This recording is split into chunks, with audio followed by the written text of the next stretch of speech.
Hello नमस्कार दोस्तों, कैसे आप सभी लोग। आशा करते हैं अच्छे ही होंगे। चलिए आज शुरू करते हैं, कंप्यूटर के बारे में कुछ जानकारी लेते हैं। ठीक है, विभिन्न परीक्षाओं के लिए कैसे उपयोगी बिंदुओं पर चर्चा करते हैं। और आज जानते हैं कंप्यूटर के सबसे महत्वपूर्ण बिंदु के बारे में, जो टॉपिक होता है जनरेशन ऑफ कंप्यूटर। इससे क्वेश्चन बहुत पूछे जाते हैं, है ना। चलिए कोशिश करेंगे कि 10-15 मिनट में पूरा वीडियो बन जाए। जनरेशन के बारे में जितने भी प्रश्न बनते आए हैं वो हम सब कर पाए। ठीक है, सबसे पहले कि कंप्यूटर जनरेशन होती टोटल कितनी है, तो बोलेंगे सर 5 होती है ना। 5 होती है। ठीक है, तो पहली जनरेशन क्या होती है, फर्स्ट जनरेशन में क्या होता है। देखो कंप्यूटर का जैसे ही इवोल्यूशन हुआ है, ठीक है, पहले कंप्यूटर बहुत बड़े बड़े होते थे, कमरे के आकार के होते थे। आज वो उनका आकार धीरे धीरे कम होता हुआ हमारी डेस्क तक पहुंच गया है। उससे भी छोटा हो गया है, पॉकेट में आ गया है ना। तो उसका एवोल्यूशन कैसे हुआ है ना। मतलब 1940 से लेकर आज तक के कंप्यूटर कैसे बदल बदल बदल कर अपना रूप लिए हैं। तो पहले नंबर पर हम देखते हैं फर्स्ट जनरेशन का कंप्यूटर। जो फर्स्ट जनरेशन का कंप्यूटर है, उसमें पहली बात तो बहुत बड़े बड़े ट्यूब जैसे यूज होते थे, जो आजकल हम डायोड जैसे यूज करते हैं, जिसके ऊपर बल्ब लगा होता था। लाखों हजारों लगे होते थे, जो बहुत जल्दी गर्म हो जाया करते थे, है ना। तो उनको हम वैक्यूम ट्यूब्स बोलते थे। क्या कहते थे? वैक्यूम ट्यूब्स यूज होते थे। जो बहुत सारे कमरे के आकार का कंप्यूटर होता था, उसमें बहुत सारे ट्यूब्स लगे होते थे, जो बहुत ज्यादा वर्क करते थे, तो वो हीट प्रोड्यूस करते थे, है ना। इसीलिए इफिशियंसी उसकी काफी कम हो गई थी, है ना। तो धीरे धीरे धीरे धीरे, क्योंकि अब वैक्यूम ट्यूब्स का सबसे पहले यूज या आविष्कार किसने किया था? जॉन एम्ब्रोस ने। जॉन एम्ब्रोस ने वैक्यूम ट्यूब यूज होती थी। ठीक है, इसमें क्या होता था, जैसे हम लोग जानते हैं कि जो कंप्यूटर होता है हमारा, वो सिर्फ दो भाषाएं समझता है ना। मतलब एक तो असेंबली लैंग्वेज समझता है, असेंबली लैंग्वेज डायरेक्ट नहीं समझते, उसके लिए असेंबलर लगा के लैंग्वेज को हम मशीन लैंग्वेज में कन्वर्ट कर देते हैं। कुल मिला के बाइनरी लैंग्वेज कहें या मशीन लैंग्वेज कहें, जो कंप्यूटर समझता है। ठीक है, तो इसमें सबसे पहले क्या यूज होती थी, क्योंकि टेक्नोलॉजी इतनी ज्यादा अच्छी थी नहीं, तो सीधे मशीन लैंग्वेज को यूज करते थे। मशीन लैंग्वेज को ही हम बाइनरी लैंग्वेज कहते हैं। मशीन लैंग्वेज को ही बाइनरी लैंग्वेज भी कहते हैं। ठीक है, इसकी स्पीड होती थी मिली सेकेंड, 10⁻³ सेकेंड, या बोले तो 1/1000 सेकेंड। एक सेकेंड का 1000वां भाग। एक सेकेंड का 1000वां भाग। इसके कुछ एग्जाम्पल, ये क्या लिखे हमने, एग्जाम्पल्स लिखे हैं कि पहली पहली जनरेशन के कौन कौन से कंप्यूटर थे। सीधे प्रश्न आता है तो बोलेंगे एनियक था, ईडीवैक था, यूनिवैक था। Full form electronic numerical integrator computer. ऐसे ईडीवैक, ईडीवैक का electronic discrete variable automatic computer. UNIVAC का यूनिवर्सल ऑटोमेटिक कंप्यूटर। ठीक है, फर्स्ट जनरेशन के बारे में अगर आपको इतनी बातें पता है, तो अधिकांश क्वेश्चन सीधे ही बन जाएंगे। ठीक है, टाइम पीरियड देख लें। टाइम पीरियड जो होता है ये वेरी करता है, अलग अलग बुक्स में अलग अलग जगह अलग अलग लिखा है। ठीक है, दूसरी जनरेशन का कंप्यूटर 1956 से लेकर 63 तक रहा है। इसमें क्या हुआ, इसमें ट्रांजिस्टर्स आ गए, ट्रांजिस्टर्स का यूज होने लग गया, और ट्रांजिस्टर्स में डेटा होल्ड होने लग गया, रुकने लग गया, स्टोर होने लग गया। ठीक है, काफी ज्यादा ज्यादा डेटा इसके मुकाबले। ठीक है, इसकी स्पीड होती थी माइक्रो सेकेंड, है ना, 10⁻⁻6, है ना। इतने सेकंड होती थी, मतलब इससे भी 1000 गुना ज्यादा स्पीड में काम करने लग गया। ठीक है, असल इसमें असेंबली लैंग्वेज यूज होती थी। तो देखो अभी हमने पीछे बताया था कि कंप्यूटर तो हमारा मशीन लैंग्वेज समझता था, है ना। तो असेंबली लैंग्वेज को असेंबलर लगा के बदल दिया जाता था मशीन लैंग्वेज में, ताकि वो समझ पाए। और मशीन लैंग्वेज क्या है? बाइनरी लैंग्वेज है, जो 0 और 1 से डिनोट करी जाती है। ठीक है, चलो इसके एग्जाम्पल क्या थे, इस जनरेशन के कंप्यूटर के क्या क्या एग्जाम्पल्स रहे।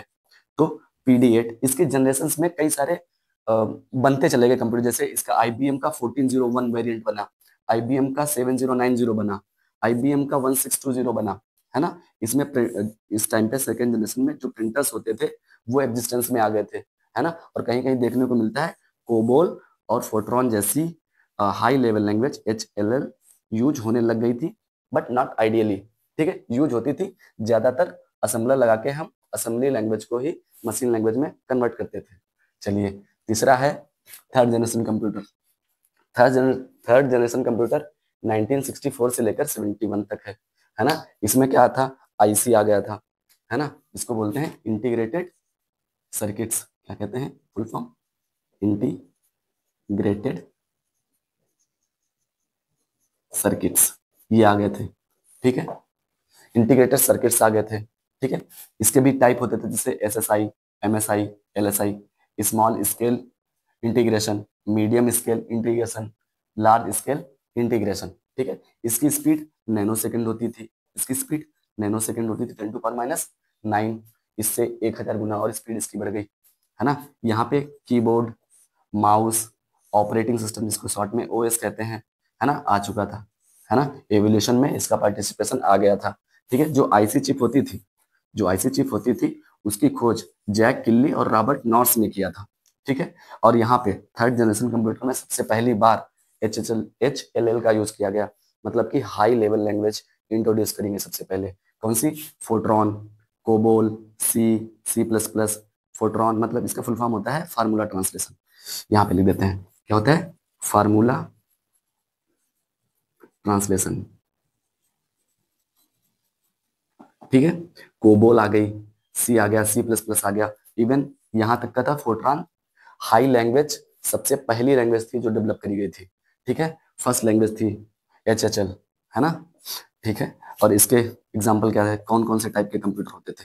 इसके एग्जाम्पल है IBM 360, NCR 395, IBM 370/168, इसके 2 वेरिएंट है ना। तो ये थर्ड जनरेशन कंप्यूटर के बारे में। ठीक है, याद क्या रखना है, फर्स्ट जनरेशन में वैक्यूम ट्यूब होता था, स्पीड याद रखनी है, एग्जाम्पल याद रखने हैं। इसका ट्रांजिस्टर आ गए थे, स्पीड याद रखनी है, एग्जाम्पल आ गए थे, सॉरी एग्जाम्पल प्रिंटर, और प्रिंटर एग्जिस्टेंस में आ गया था, एग्जाम्पल याद रखने हैं। इसमें इंटीग्रेटेड चिप्स आ गई थी जो सिलिकॉन की बनी होती थी, है ना। सेमी कंडक्टर होता है, small scale, large, medium scale और लार्ज स्केल के इंटीग्रेटेड चिप्स आ गई थी, है ना। नैनो सेकेंड में स्पीड हो गई थी, कीबोर्ड, माउस और ओएस इंट्रोड्यूस कर दिया गया था। ठीक है, आईसी चिप का आविष्कार जैक किली ने किया था। ठीक है, HLL इंट्रोड्यूस कर दी गई थी। अब आगे बताते हैं। अब हमने देख लिया है पहला, दूसरा और तीसरा जनरेशन, आगे देखेंगे चौथा और पांचवा। ठीक है, चौथा जनरेशन कब से कब तक रहा है? 1971 से लेकर अब तक माना जाता है कि अब तक जो हम कंप्यूटर यूज कर रहे हैं वो सब फोर्थ जनरेशन के कंप्यूटर ही यूज कर रहे हैं। सॉरी। इसमें क्या हुआ, सबसे पहले तो माइक्रो प्रोसेसर टेक्नोलॉजी आ गई, है ना, कि कंप्यूटर पे माइक्रो प्रोसेसर यूज होने लग गया। माइक्रो प्रोसेसर टेक्नोलॉजी आ गई, सबसे इंपॉर्टेंट, है ना। ये देखो, ये जनरेशन इसीलिए ज्यादा इंपॉर्टेंट हो जाती है क्योंकि जितने भी हम पीसी हो गए, पर्सनल कंप्यूटर्स हो गए, या जितने भी कंप्यूटर हम लोग आज रोजमर्रा की जिंदगी में इस्तेमाल करते हैं, वो फोर्थ जनरेशन के ही कंप्यूटर है। इसी वजह से ज्यादा इंपॉर्टेंट है ना। क्योंकि और देखो, माइक्रो प्रोसेसर आया और इसके साथ में ये बहुत सस्ता हो गया, चीपेस्ट था, बहुत सस्ते दामों में मिलता था, है ना। तो एक, क्योंकि इजिली अवेलेबल भी था और सबके इजी टू एक्सेस था, सबके पास आसानी से कम पैसों में पहुंच भी जाता था, तो चिपेस्ट भी था, इसीलिए ज्यादा यूज होने लग गया।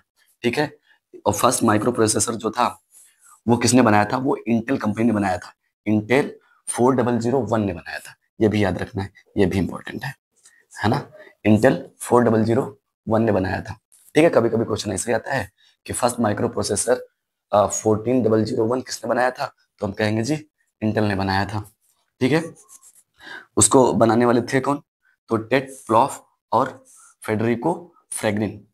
ठीक है, आगे डेवलपमेंट ऑफ GUI हो गया था, है ना। फोर्थ जनरेशन में GUI आ गए थे, मतलब ग्राफिकल यूजर इंटरफेस, लिख देते हैं ग्राफिकल विजुअल, ठीक है, विजुअल इंटरफेस। ठीक है, ये डेवलपमेंट आ गया था। ठीक है, लैंग्वेज SQL इस्तेमाल होने लग गई थी, है ना। SQL का फुल फॉर्म होता है स्ट्रक्चर्ड क्वेरी लैंग्वेज। क्या बोलते हैं? Structured query language. क्वेरी तो हम पता ही है ना, क्वेरी मतलब पूछताछ जो बोलते हैं, है ना, जांच पड़ताल, क्वेरी करना। ठीक है, इसके एग्जाम्पल कौन कौन से थे याद रखना है? IBM PC, Apple second, Altair 8800, super computer और क्रे। ठीक है, तो हमको फोर्थ जनरेशन कंप्यूटर में क्या याद रखना है? किसी का टाइम पीरियड नहीं याद रखना, बस ये याद रखना है कि सबसे चीपेस्ट था, माइक्रो प्रोसेसर आ गया था, और फर्स्ट माइक्रो प्रोसेसर इंटेल 4001 ने बनाया था। ठीक है, जो हम आजकल सब PC वगैरह इस्तेमाल करते हैं वो इसी जनरेशन के कंप्यूटर हैं। ठीक है, आगे है आखिरी फिफ्थ जनरेशन कंप्यूटर, है ना, ये फोर्थ था। ठीक है, फिफ्थ जनरेशन कंप्यूटर में क्या, ये किस पे बेस्ड था, या ये एआई पे, एआई मतलब आर्टिफिशियल इंटेलिजेंस, आर्टिफिशियल इंटेलिजेंस पर बेस्ड है ना। आर्टिफिशियल इंटेलिजेंस के प्रणेता कौन है, फादर, ये भी याद रख लीजिए तो अच्छी बात है। जॉन मैकार्थी, कौन है, John McCarthy. Father of AI कौन है, जॉन, सॉरी जॉन मैकार्थी,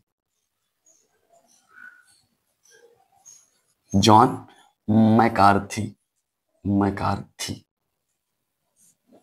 ठीक है, लैंग्वेज कौन यूज होती थी, लिस्प और प्रोलॉग, लिस्प और प्रोलॉग।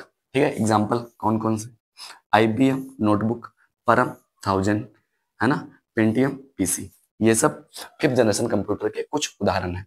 इसके अलावा क्या इतने ही थे, नहीं और भी हैं, अपने आप सर्च करके भी लिख सकते हैं। ठीक है, तो ये रहा वीडियो जनरेशन ऑफ कंप्यूटर को लेकर। आई होप आप लोगों को वीडियो अगर पसंद आए तो वीडियो को लाइक करें, चैनल को सब्सक्राइब करें। थैंक यू वेरी मच, मिलते हैं नेक्स्ट वीडियो में, गुड बाय।